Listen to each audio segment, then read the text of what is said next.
Hello guys, मी आहे रेखा आणि हो, आज सकाळची सुरुवात जरा वेगळीच झाली. ती म्हणजे आम्हाला हॉटेल चॉईस करायला खूप सारा इश्यू आला म्हणून आम्ही विचार केला की आपण चिठ्ठ्या करू आणि त्यातून जी निघेल तिथं जायचं.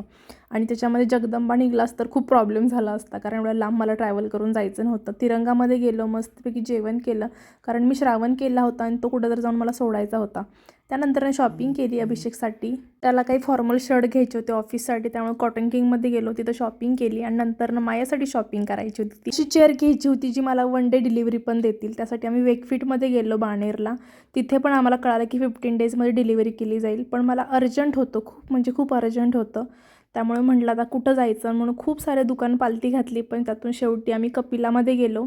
तिथे आम्ही सकाळी जाऊन आलो आणि खूप वेळ दिवसभर फिरल्यानंतर शेवटी तिथंच रात्री पण गेलो.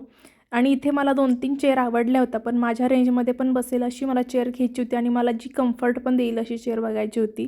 सकाळी बघून चॉईस करून ठेवली होती, म्हटलं येतात रात्री घेऊन यावी.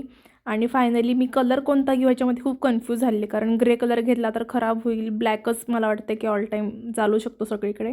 त्यानंतर रात्री आलो आणि फायनली तर बिल पे केलं आणि तिथून चेअर पॅक केली. आणि पाऊस पण एवढा होता, पण मला अर्जंट पाहिजे होती म्हणून आम्ही इथूनच घेतली. आमच्या घरापासून खूप जवळ होतं हे डिस्टन्ससुद्धा, त्यामुळे आम्हाला खूप बरं पडलं.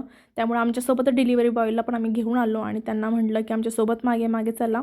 त्यांनी खूप छान सर्व्हिस पण दिली आणि फायनली माझी चेअर घरी आली. आज असा होता माझा आजचा दिवस. बाय बाय, बोलू पुढच्या व्लॉगमध्ये.